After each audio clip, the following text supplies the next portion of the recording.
জাল্লা জালালুহু আম্মা নাওয়ালুহু আমাদের সকলকে মাফ করেন, সকল মুসলমানকে মাফ করে দেন, জান্নাতুল ফিরদাউস আমাদের জন্য মঞ্জুর করেন, জাহান্নাম থেকে আমাদেরকে বাঁচান। আল্লাহর সন্তুষ্টিওয়ালা নূরওয়ালা কামিয়াব জিন্দগি আমাদের সকলকে নসিব করেন। কুরআনে কারীমে মহান রব্বুল আলামিন বলেন, জিন ইনসানকে আমি সৃষ্টি করেছি শুধুই আমার ইবাদত বন্দেগী করার জন্য। তো মানুষ আল্লাহকে চিনবে, আল্লাহকে জানবে, আল্লাহর উপর ঈমান আনবে এবং আল্লাহকে ভালোবাসবে, আল্লাহ পাকের আনুগত্য করবে, আল্লাহর হুকুম তামিল করবে, আল্লাহ পাকের ইচ্ছা এবং পছন্দ মোতাবেক, আল্লাহর মর্জি মোতাবেক মানুষ চলবে। নিজের ইচ্ছা এবং নিজের চাহিদাকে ত্যাগ করে দিয়ে আল্লাহ পাকের ইচ্ছা এবং চাহিদা এবং পছন্দের উপর নিজেকে উৎসর্গ করবে। এভাবে নিজের জীবনকে কামিয়াব যাতে মানুষ করে, সেই উদ্দেশ্যে আল্লাহ পাক মানুষকে সৃষ্টি করেছেন, মানুষ এবং জিনকে। আল্লাহ তাআলা আমাদেরকে সেই লক্ষ্যে অগ্রসর হওয়ার জন্য, জীবনকে সেভাবে সাজানোর জন্য তৌফিক দান করেন। জিন্দগি আল্লাহ পাকের বন্দেগীর জন্য, আল্লাহকে মহব্বত করার জন্য। যেখানেই থাকি দিল আল্লাহ পাকের ধ্যানে মশগুল থাকে এবং দেহ মন জীবন আল্লাহ পাকের হুকুমের অধীন থাকে।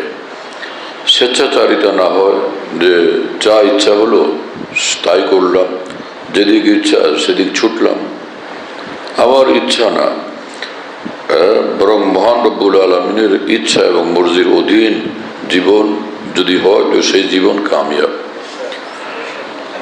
আমার শায়েখ আরিফ বিল্লাহ হযরত মাওলানা শাহ হাকিম মোহাম্মদ আখতার साहब रहमतुल्लाह अलैह बोलते हैं कि जिंदगी पुरबहार होती है रब से जब हम किनार होती है। जिंदगीটা সুখময় শান্তিময় হয়, আরামদায়ক হয়, কামিয়াব হয় যখন জিন্দগি মাওলাওয়ালা হয়।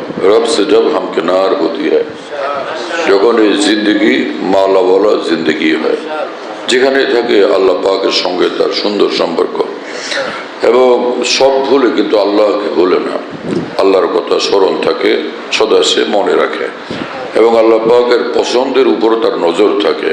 হ্যাঁ, ফিরতা হো দিল মে यार को मेहमा किए हुए रोए जमी के कोचा जाना किए हुए। এক বুজুর্গ যিনি আরিফে কামেল, ঈমান তাদের অনেক বড়, ওই মানুষরা আল্লাহ পাকের ওলি এবং যারা আল্লাহকে এই পৃথিবীর জাররা জাররার ভিতরে আল্লাহ পাকের নূর দেখেন, আল্লাহ পাকের কুদরত দেখেন, আল্লাহ পাকের সীমাহীন নিদর্শন দেখেন, এই মানুষরা বড় আরিফ, বহুত বড় আল্লাহওয়ালা। তো এক বুজুর্গ এরকম তিনি বলেন যে ফিরতা হো দিল মে यार को मेहमा किए हुए, আমি দুনিয়ার যেখানেই থাকি, যেখানে যাই, যেখানে ভ্রমণ করি, অন্তরে আমার প্রিয় মাওলা। রোয়ে জমি কে কোচায় জানা কিয়ে হয়ে, যেখানেই যাই না কেন প্রতিটি গলি আমার মাওলার গলি, প্রতিটি অঞ্চল আমার মাওলার অঞ্চল, সব শহর বন্দর আমার মাওলার শহর বন্দর লাগে আমার কাছে। কারো বাড়িতে গেলে তো সেই বাড়িওয়ালার কথা খেয়াল রাখতে হয়, বাড়িওয়ালা নারাজ হবে এরকম ভাবে চলা যায় না। পৃথিবীটা মহান আল্লাহর। আল্লাহ পাক বলছেন যে পৃথিবীর সবকিছু আমি তোমাদের জন্য সৃষ্টি করেছি, তো তোমরা পৃথিবীতে থাকবা কিন্তু আমার হয়ে থাকো, আমার হয়ে থাকো, নিজের হয়ে থাকো না, আমার হয়ে পৃথিবীতে তোমরা বসবাস করো। বিখ্যাত আলেম দ্বীন হযরত মাওলানা মুফতি শফি সাহেব रहमतुल्लाह अलैह তিনি বলেন, क्यों न हो रोज़ अज़ल से हो चुकी तक़सीम कार, मैं हूँ मालिक के लिए और कुल जहां मेरे लिए। মহান আল্লাহ অনাদিতেই সিদ্ধান্ত গ্রহণ করছিলেন যে যে আমি থাকবো মাওলার, মাওলা থাকবেন আমার। কি আজীব সুন্দর কথা, मैं हूँ मालिक के लिए और कुल जहां मेरे लिए। আমি মাওলার জন্য আর মাওলা আমার জন্য। বান্দা যদি পৃথিবীতে এরকম ভাবে থাকে যে আল্লাহর হয়ে থাকে, তো আল্লাহ পাক তার হয়ে যান। আর মান কানা যে ব্যক্তি আল্লাহর হয়ে যায় তো সব কিছুই তার হয়ে যায়, সব সুবিধা তার জন্য অবারিত হয়ে যায়, উন্মুক্ত হয়ে যায়। আমার ইয়াত্তাকিল্লাহ ইয়াজআল লাহু মাখরাজা ওয়া ইয়ারযুকহু মিন হাইসু লা ইয়াহতাসিব। আল্লাহ পাক পবিত্র কোরআনে বলেন যে আল্লাহকে ভয় করে, আল্লাহর সঙ্গে সুন্দর সম্পর্ক রাখে, নির্দাগ নিখুঁত সম্পর্ক বানায়, তো যে কোনো সংকটে পড়লে আল্লাহ তার জন্য রাস্তা বানান, মুক্তির পথ খোলেন। ওয়ারযুকহু মিন হাইসু লা ইয়াহতাসিব, এবং এমনভাবে আল্লাহ পাক তাকে রিজিক দান করেন যেটা সে বুঝতে পারে না, কল্পনাও করতে পারে না, ভাবতেও পারে না। মিন হাইসু লা ইয়াহতাসিব, তো বোঝা গেল আল্লাহর হয়ে গেলে তার সুবিধা বাড়ে, আল্লাহর হয়ে গেলে তার সম্মান হয়, আল্লাহর হয়ে গেলে তার রিজিকে বরকত হয়, আল্লাহর হয়ে গেলে সে রহমতের ছায়ার মধ্যে থাকে, সুখময় শান্তিময় জীবনের অধিকারী হয়। ওয়া ইয়াত্তাকিল্লাহ ইয়াজআল লাহু মিন আমরিহি ইউসরা। আল্লাহ পাক জাল্লা জালালুহু বলেন যে আল্লাহকে ভয় করে, আল্লাহর হুকুমের তাবেদার থাকে, আল্লাহকে রাজি খুশি রেখে সে চলে, আল্লাহকে নারাজ করা থেকে বিরত থাকে, তো ইয়াজআল লাহু মিন আমরিহি ইউসরা, আল্লাহ পাক তার সবগুলো কাজকে সহজ করে দেন। তার অবিশ্ব লক্ষ্য অর্জনে আল্লাহ পাকের সাহায্য থাকে, তার উদ্দেশ্য পূরণে আল্লাহ পাকের সাহায্য থাকে, তার কাজগুলো কর্মগুলো সম্পাদনে আল্লাহ পাকের সাহায্য থাকে। আল্লাহ তাআলা সেটাকে আসান বানায় দেন। যে আমল সে করতে চায় আল্লাহ পাক তৌফিক দিয়ে দেন, তৌফিক দিয়ে দেন। তো তৌফিক দিলে তখন আমল করা সহজ হয়ে যায়। তৌফিক এই জিনিস যে বান্দা যখন কোনো আমল করতে চায় আল্লাহ পাক তার মধ্যে শখ জজবাও দান করেন, করো আমল করো, আগ্রহ দান করেন, উৎসাহ দান করেন। হ্যাঁ, ফেরেশতারা যারা তার আশেপাশে কাছে ফেরেশতারা তাকে উৎসাহ দেন, আগ্রহান্বিত করতে থাকেন, উদ্বুদ্ধ করতে থাকেন, চলো কদম বাড়াও, চলো আগে বাড়ো। তো বান্দার সে কাজের প্রতি আগে বাড়ে এবং সে কাজ পুরা হয়ে যায়। তো এটাকে এক বুজুর্গ বলছিলেন যে কদম ইয়ে খুদ নেহি উঠতে উঠায় যাতে। হ্যাঁ, যে আমার যে কাজগুলো হচ্ছে তো ইয়ে কিসি কি করম কা সদকা হ্যাঁ, মহান আল্লাহর মেহেরবানির ফসল এটা। হ্যাঁ, আমি যে কদম উঠাইতেছি আল্লাহ পাকের মেহেরবানির ফসল। কদম ইয়ে খুদ নেহি উঠতে উঠায় যাতে হ্যাঁ, এই কদম আল্লাহর পথে উঠে না, আল্লাহর রহমতের বরকতে এটা উঠার ব্যবস্থা করা হবে। আগে আয়া নেহি হো বুলায়া গয়া হুঁ, মসজিদে আসে আমি আসি না, আমাকে রব্বুল আলামিন ডেকে নিয়ে আসছেন। আয়া নেহি হো বুলায়া গয়া হুঁ, যেখানে আমি আসি আল্লাহর ঘরে, আমি দ্বীনের মাহফিলে মজলিসে, হ্যাঁ, তো এখানে আমি নিজে যে নিজ ক্ষমতায় আইসে পড়ছি এরকম না, বলকে বোলায়া গেয়া, আমাকে এখানে ডাকা হয়েছে। আয়তো এখানে আমি ডাকতেছি। হ্যাঁ, আয়া নেহি হো লায়া গয়া হো, মোহাব্বত দিয়ে কে তড়পায়া গয়া হো, আমাকে ডাকা হয়েছে এবং আনা হয়েছে এখানে। আর আমার অন্তরের ভিতরে মোহাব্বত দিয়ে আল্লাহ পাক আমাকে অস্থির করে দিয়েছেন। কই এখনো আসছি না তুই? समझता खाक असरार मोहब्बत मैं समझा नहीं हो समझाया गया हूँ। আল্লাহর মোহব্বত কি আমি বুঝতে পারতাম ভাই? মহান আল্লাহর মোহব্বত, সব বাদশার যিনি বাদশাহ তাকে আমি চিন্তামি বা কিভাবে, বুঝতামই বা কিভাবে? হ্যাঁ, समझता खाक असरार मोहब्बत मैं समझा नहीं हो समझाया गया हूँ। আমি ভাই বুঝি নাই। হ্যাঁ, আল্লাহ পাক নিজে আমাকে বুঝাই দিয়েছেন, আমি তোমার মাওলা, আমি তোমার স্রষ্টা, আমি তোমার পালনেওয়ালা। আমাকে মহব্বত করো, আমাকে ভালোবাসো, আমার সঙ্গে দিল লাগাও, জীবন উৎসর্গ করো তো আমার জন্য করো। হ্যাঁ, এক বুজুর্গ বলছেন যে ভাই তুমি ঈমানওয়ালা, কালেমা পড়ছো লা ইলাহা ইল্লাল্লাহ, আল্লাহ ছাড়া আর কোনো মাবুদ নেই, কোনো উপাস্য নাই, আল্লাহ ছাড়া আর কারো কদমে সিজদা করবো না, আল্লাহ ছাড়া আর কারো বন্দেগী করবো না, সে লা ইলাহা ইল্লাল্লাহ ওয়ালা কালেমার সূত্রে তুমিও মহান আল্লাহর সঙ্গে দিল লাগাইছো যে আমি আপনার হয়ে থাকবো, আমি আর কারো দিকে যাব না, আর কারো হব না। नहीं हो किसी का तो क्यों हो किसी का, उन्हीं का हुआ जा रहा हूँ। আমি আর কারোর আমি শুধুই মাওলার, আমি মাওলার হয়ে আসি, মাওলার হয়েই থাকবো। যেখানে আমাকে দেখবা যে আমি মাওলার, আর কোনো দিকে নজর উঠানোর আমার কোনো সুযোগ নেই। তো ওই মহান বুজুর্গ বলেন যে ভাই, যে ঈমান আর কালেমার সূত্রে যখন তুমি মাওলার সঙ্গে দিল লাগাইছো, তার সঙ্গে অঙ্গীকার করছো যে আমি আপনার থাকবো, जब दिल ही लगा बैठे तो हर नाज उठाना है, जब दिल ही लगा बैठे तो हर नाज उठाना है, जो 100 बार रूठे तो 100 बार मनाना है। যখন তাকে ভালোবেসে উঠছো, তো এখন তিনি যখন যা বলেন তা শুনতে হবে। হ্যাঁ, তার অভিমান তোমাকে মাথা পেতে নিতে হবে। তিনি যা ইশারা করেন সেদিকে ছুটতে হবে এবং সেটা পূরণ করতে হবে। हाँ, जब दिल ही लगा बैठे तो हर नाज उठाना है, जो 100 बार रूठे तो 100 बार मनाना है। 100 বার যদি তিনি নারাজ হন, 100 বার খোশামত করে তাকে রাজি করতে হবে। মানুষ দুনিয়াতে কতজনের কাছে খোশামত করে, অধিকাংশ খোশামত ব্যর্থ হয়, কোনো কাজে লাগে না। কিন্তু মহান আল্লাহর কাছে খোশামত করলেই সেটা কাজে লাগে। একটু মিনতি করলে কাজে লাগে, এক ডাক দিলে সেটা কাজে লাগে, একটু আল্লাহ পাকের কথা স্মরণ করলে সেটা কাজে লাগে, অন্তরে স্মরণ করলেও কাজে লাগে, জবানে তাকে ডাক দিলেও সেটা কাজে লাগে। হাদিসে কুদসিতে মহান রব্বুল আলামিন বলছেন যে আনা মা আবদি ইযা যাকারানি, বান্দা যখন আমার কথা স্মরণ করে তো আমি আমার বান্দার একদম সঙ্গে হয়ে যাই।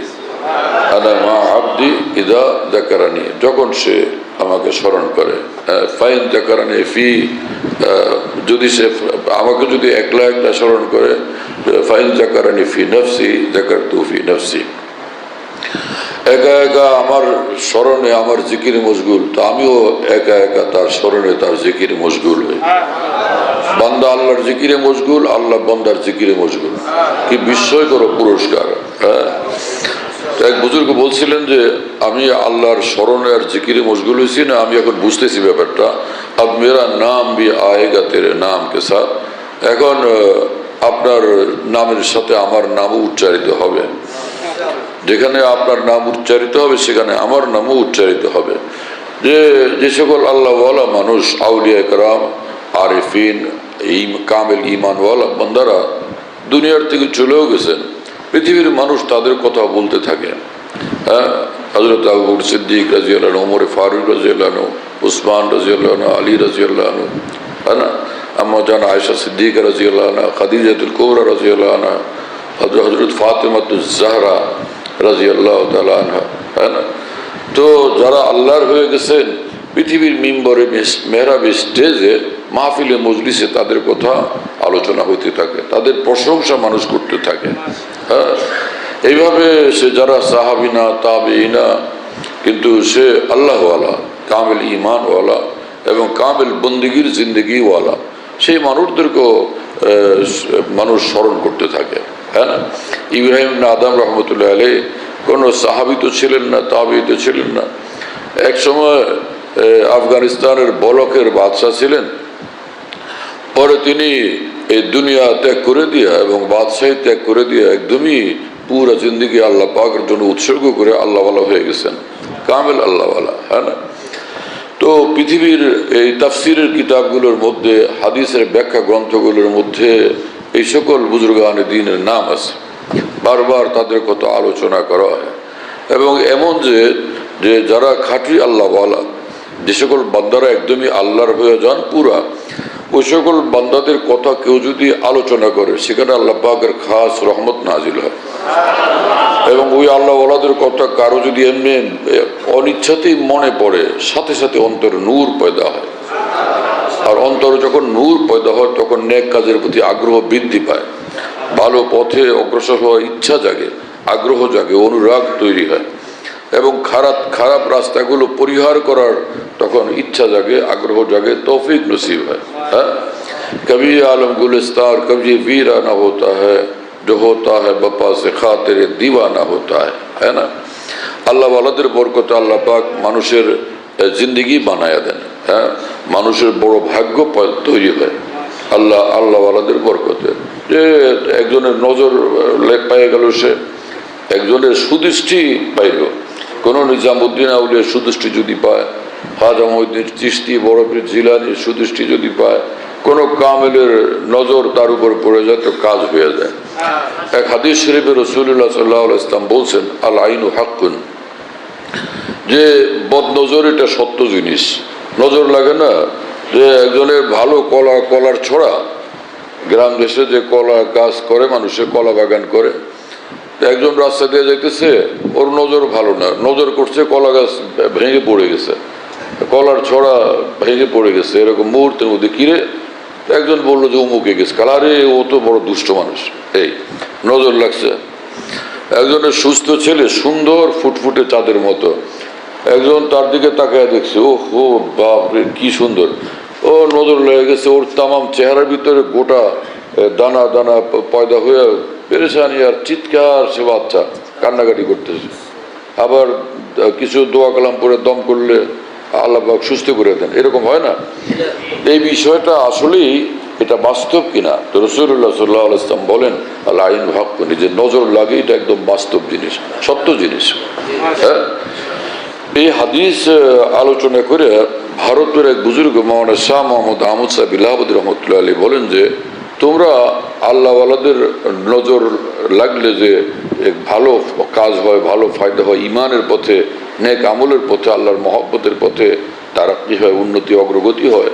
হ্যাঁ, সেটাকে যারা তোমরা মানতে চাও না, তোমাদেরকে জিজ্ঞাসা করি যে নজর লাগে, যে খারাপ লোকের নজর, দুষ্ট লোকের নজর লাগে, সেটা কি তোমরা মানো কিনা? বলে হ্যাঁ, তা তো মানি। তো খারাপ লোকের খারাপ নজর যদি এরকম তার দ্বারা একটা প্রতিক্রিয়া হয়, তো ভালো লোকের ভালো নজরের কি কোনো ক্রিয়া নাই?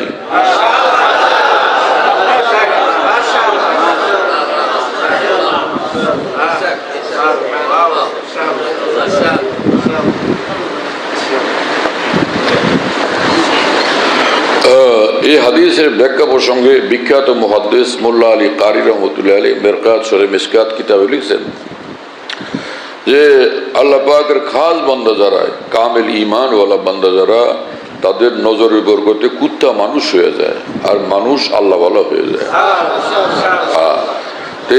এই জিনিস বড় জিনিস। এবং সাহাবা ইকরাম রাদিয়াল্লাহু তাআলা আনহুম রাসূলুল্লাহ সাল্লাল্লাহু আলাইহি ওয়াসাল্লামের খাস নজর প্রাপ্ত, সেই কারণে তাদের মর্তবা কত ঊর্ধ্বে, তাই না? যে রাসূলুল্লাহ সাল্লাল্লাহু আলাইহি ওয়াসাল্লামের অন্তর এবং চক্ষু মুবারক আল্লাহ পাকের সীমাহীন নূরওয়ালা ছিল, সেই নজর যারা পাইছে তো তাদের মর্তবা কি! সুবহানাল্লাহ বিহামদিহি। মেরাজে আল্লাহ পাক রাসূলুল্লাহ সাল্লাল্লাহু আলাইহি ওয়াসাল্লামকে ডেকে নিয়ে গেছেন নিজের কাছে। জিবরিল আমিন এত কাছে যাইতে পারেন নাই, যত কাছে রব্বুল আলামিনের যত নিকট গেছেন রাসূলুল্লাহ সাল্লাল্লাহু আলাইহি ওয়াসাল্লাম। হ্যাঁ, তো সেই নজর প্রাপ্ত মানুষগুলোর মর্তবা কত বড়, এবং ওই রকমই যুগে যুগে যারা এরকম কামেল, হ্যাঁ না, তো তাদের নজরও কামেল, তাদের দোয়াও কামেল, তাদের মহব্বত কামেল, তাদের কদম কামেল, তাদের পদক্ষেপ কামেল, তাদের জিন্দেগি কামেল। এই কামেলদের সঙ্গে থাকলে আল্লাহ পাক এরকম কামেল বানায় দেন। এজন্য কোরআন শরীফে মহান রব্বুল আলামিন বলছেন, আমি চাই যে তোমাদের জিন্দেগি কামেল বন্দেগি বলা হয়, পুরা আমার হোক। আর পুরাপুরি আমার হওয়ার রাস্তা হলো যারা একদমই আমার, তাদেরকে অনুসরণ করো। এজন্য আল্লাহ পাক বলছেন কোরআনে কারীম, ওয়াত্তাবি সাবিল মান আনাবা ইলাইয়া, যে তার পুরা জিন্দেগিতে একদমই পূর্ণ মাওলামুখী, আনাবা ইলাইয়া পূর্ণাঙ্গভাবে মাওলামুখী, তো তুমি তাকে ফলো করো, তাকে অনুসরণ করো, যাতে তুমি কামেল হতে পারো। হ্যাঁ, কোরআনের কথা এগুলো। কোরআন আসছে আমাদেরকে হেদায়েতের আলো দেওয়ার জন্য, তাই না, নূরওয়ালা জিন্দগি দেওয়ার জন্য, এবং আমাদের জিন্দগিকে মাওলাওয়ালা বানানোর জন্য। হ্যাঁ, আজীব আজীব কথা লোকেরা বলে। সেদিন পত্রিকায় লেখা পড়লাম, আরও এরকম বহু লোকেরা বলতেই থাকে যে আলেমরা আলেম হয়, শাইখুল হাদিস হয়, বুখারী শরীফ পড়ায়, মুফতি সাহেব হয়, হ্যাঁ না, এরকম বড় বড় ইমাম হয়, খতিব হয়, ওয়াইজ হয়, তো আল্লাহ ওয়ালা হয়, সব হয়, কিন্তু ইঞ্জিনিয়ারিং কেন করলো না? এরকম এরোপ্লেন কেন বানাইলো না? রেল কেন বানাইলো না? একটা বাস তৈরি করলো না? তাই না? যন্ত্রপাতি বানাইলো না ইত্যাদি, এগুলো কেন করলো? এরপরে কোরআন শরীফের বিভিন্ন আয়াত থেকে দলিল দেয়। আল্লাহ পাক ইঞ্জিনিয়ার হওয়ার কথা বলছেন, ডাক্তার হওয়ার কথা বলছেন, এবং কৃষি বিজ্ঞানী হওয়ার জন্য কথা বলছেন। কোরআন শরীফের বিভিন্ন আয়াত থেকে দলিল পেশ করে। কি সে দলিলগুলো? দেখো না, আসমান জমিনে আল্লাহর অসংখ্য নিদর্শন আছে, আসমানে আছে, জমিনে আছে, এগুলো নিয়ে গবেষণা করো। গবেষণা করে করে তোমরা বিজ্ঞানী হও। হ্যাঁ, এইটা ব্যাখ্যা করলেন। এই ব্যাখ্যাটা কতটুকু সঠিক? কোরআনে কারীমের মধ্যে মহান রব্বুল আলামিন যেখানে বলেন যে আমার নিদর্শন সমূহ দেখো, তার উদ্দেশ্যই হলো তুমি দেখো এই নিদর্শন এবং দেখে তুমি বুঝো এগুলো কার হাতের জিনিস, এগুলো করলেন কে, কার কুদরতি হলো, কার হাতে হলো। তো সে তাওহীদের জন্য আল্লাহ পাক আহ্বান করেন, এক আল্লাহর প্রতি বিশ্বাস স্থাপনের জন্য নিদর্শন সমূহ দেখতে আল্লাহ পাক বলেন। এগুলো দেখতে বলা, গবেষণা করতে বলার অর্থ কখনো এটা নয় যে তুমি বিজ্ঞানী হও। কিন্তু কোরআনের এই বিভিন্ন রকমের গুরুত্বপূর্ণ তথ্যাবলীকে ভিত্তি করে, কেন্দ্র করে কেউ যদি বড় বিজ্ঞানী হয়ে যায় তাতে কোনো নিষেধ তো নাই, কোনো সমস্যা নেই। কিন্তু এটাকে কোরআনের লক্ষ্য এবং উদ্দেশ্য হিসাবে বলা এটা ভুল কথা, এটা কোনোভাবেই সঠিক না। কথা বুঝতেছেন প্রিয় বন্ধুরা? এবং তার বলিষ্ঠ এবং অকাট্য দলিল হলো এই যে সূরা বাকারার শুরুতে মহান রব্বুল আলামিন বলছেন যে যালিকাল কিতাব, এই যে যালিকার অর্থ কি? এটা যালিকা মানে ওই, আল কিতাব ওই কিতাবটি। কিন্তু এখানে এই অর্থই শুধু না, এখানে এগুলো এতটাই খোলা, এই আম বজলিসে বয়ান করার বিষয় না, বড় আলেমদের বিষয় সেগুলো। এখানে যালিকাল কিতাবের যে অলঙ্কার শাস্ত্রের আলোকে যেটা অর্থ, সেটা হলো এই যে সীমাহীন মহিমাময় কিতাব, সীমাহীন মহিমাময় কিতাব, এটা যালিকা আল কিতাবের এই অর্থ। তো সেটা কেউ যদি আমার সঙ্গে প্রাইভেট সাক্ষাৎ করেন এবং বুঝতে চান, ইনশাআল্লাহ বোঝানোর চেষ্টা করব যাতে মজা পান। তো আল্লাহ পাক বলেন যে এই মহিমান্বিত কিতাব যে আমি তোমাদেরকে দিলাম, লা রাইবা ফীহি, এতে সন্দেহের কোনোই অবকাশ নাই। হুদাল লিল মুত্তাকিন, এই কিতাব হলো মুত্তাকিদের জন্য হেদায়েতের কিতাব, মুত্তাকিদের জন্য, যারা এই কিতাব পড়ে ঈমানওয়ালা হবে, মাওলাওয়ালা হবে। তো মুত্তাকিদের জন্য এই কিতাব আমি দান করলাম, নাজিল করলাম, মুত্তাকি হওয়ার জন্য। তাফসীরে জালালাইনে ইমাম জালালউদ্দিন সুয়ুতী রাহমাতুল্লাহ লিল মুত্তাকিনের তরজমা করেছেন আই সাইরিন ইলা তাকওয়া। এই কিতাবের গাইডলাইন দেখবে আর নিজেকে ধীরে ধীরে আল্লাহওয়ালা বানাবে, এই জন্য এই কিতাব নাজিল করা হয়েছে।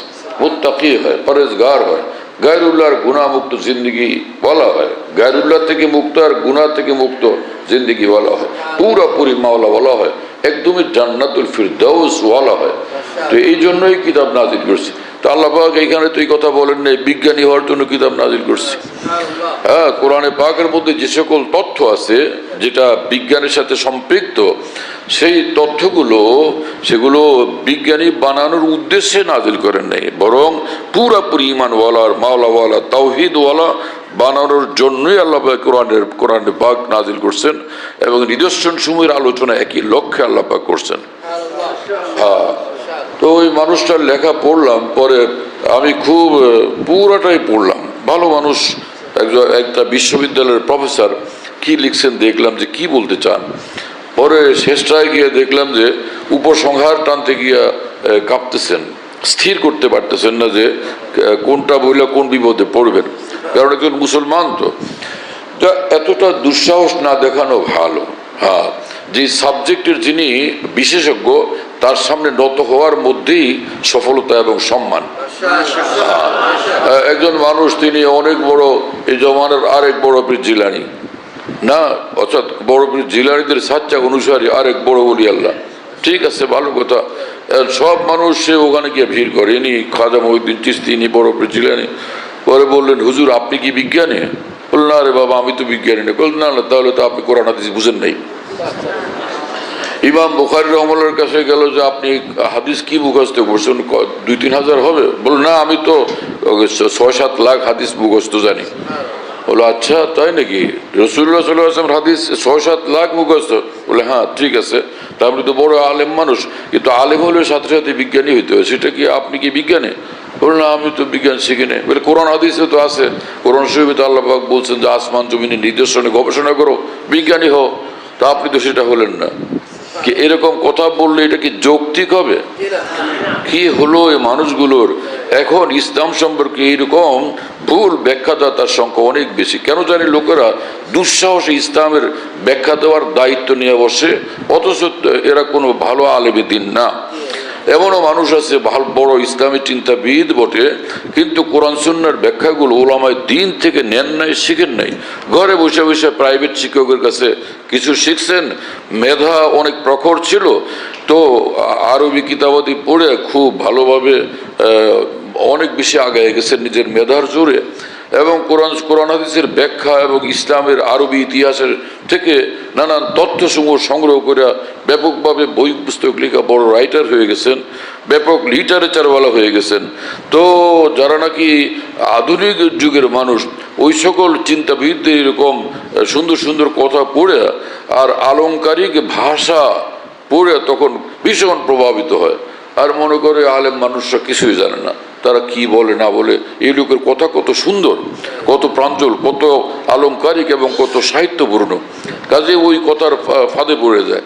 এইভাবে সমস্ত ওলামায়ে দ্বীনও যদি ওই মুহূর্তে তখন বলে এই লোকটা কিন্তু ভুল পথের অনুসারী, বিভ্রান্তির শিকার, তোমাদেরকে ইসলামের নামে ভুল জিনিস বলছেন, তখন আর সাধারণ মানুষরা বা জেনারেল শিক্ষিত লোকেরা তখন আর মানতে রাজি হয় না আলেমদের কথা, যে না উনি ভালো, উনি আমাদের মহান নেতা।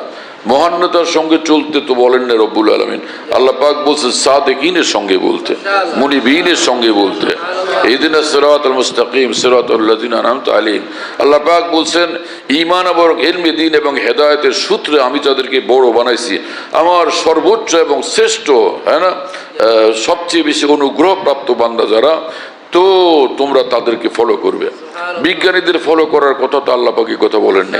এর অর্থ এই না যে বিজ্ঞান কোনো কাজের জিনিসটা, বিজ্ঞান দ্বারা পৃথিবীর মানুষ অনেক উপকৃত হচ্ছে, আরো হবে।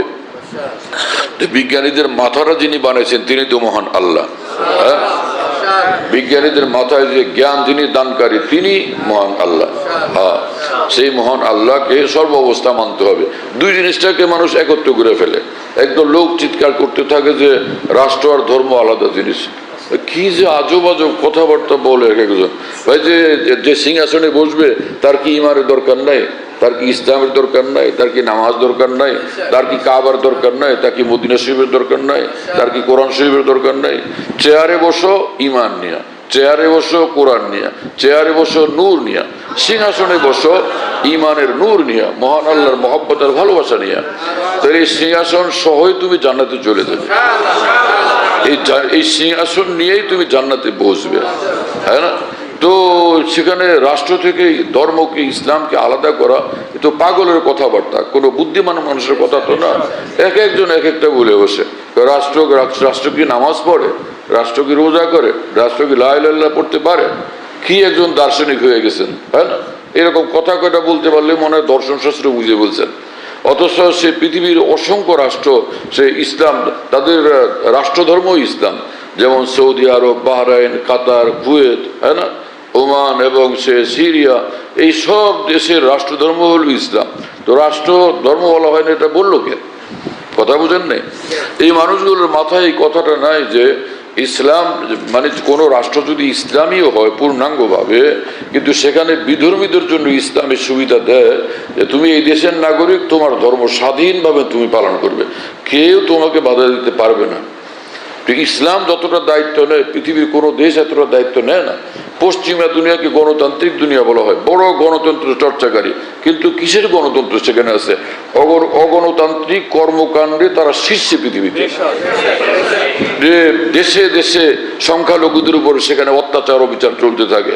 সে ইউরোপের এক দেশ, সেখানে তুরস্কের যে দূতাবাসের সামনে এক ইংরেজি শিক্ষিত খ্রিস্টান সে দুইবার কোরআনে পাককে প্রকাশ্যে পড়ে দিছে।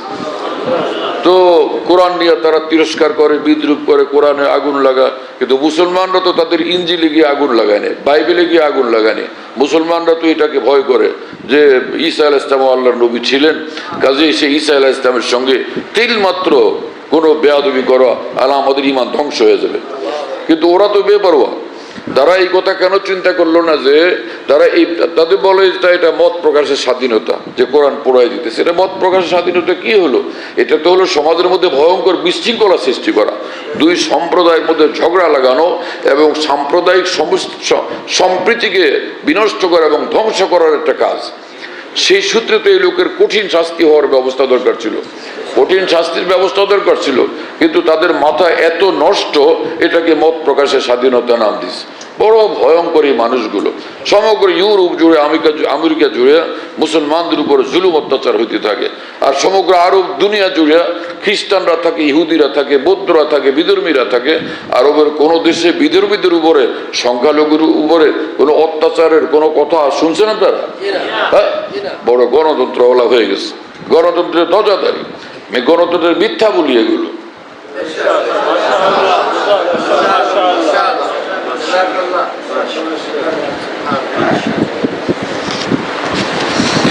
আল্লাহ তাআলা আমাদেরকে খাঁটি মুসলমান হওয়ার তৌফিক দান করেন।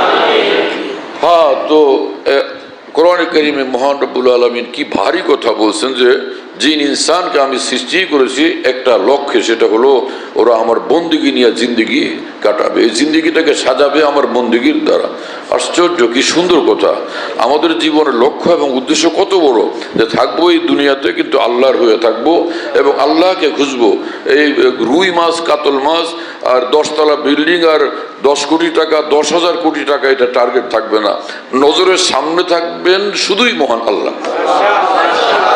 এই তুচ্ছ কোনো জিনিসকেই মুসলমান, এক মুমিন, এক মুসলমান তুচ্ছ কোনো জিনিসকে, তুচ্ছ দুনিয়াকে লক্ষ্য উদ্দেশ্য বানাবে না।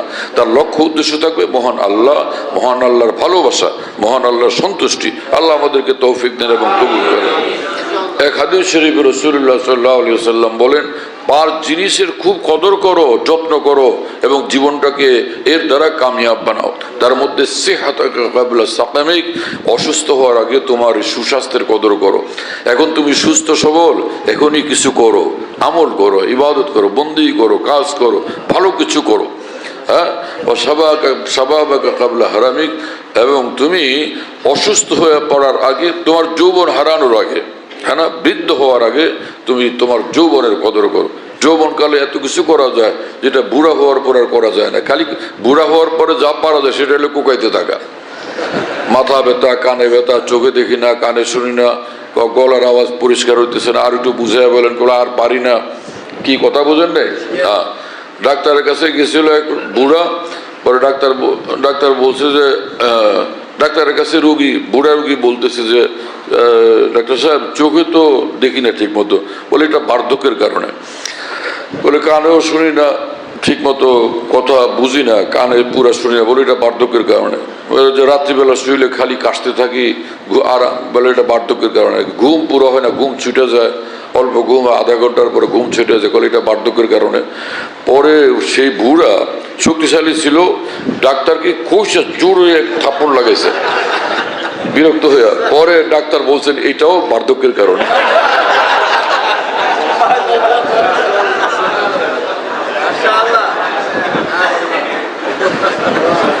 আর না হলে মাথা ঠিক থাকলে এরকম কাজ কেউ করতে পারে?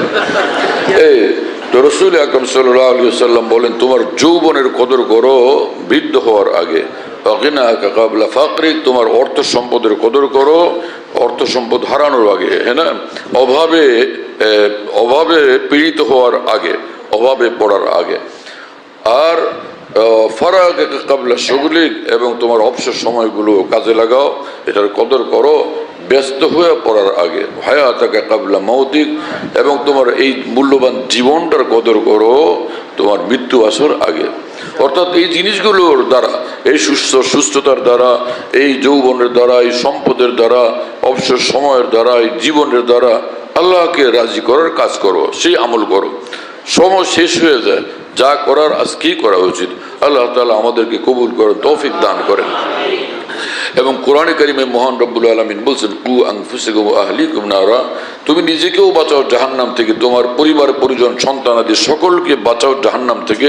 কিভাবে? ঈমান এবং নেক আমলের মাধ্যমে, আল্লাহ তাআলার বন্দেগীর মাধ্যমে, তাকওয়ার মাধ্যমে, গুনাহমুক্ত জিন্দেগি বানানোর মাধ্যমে।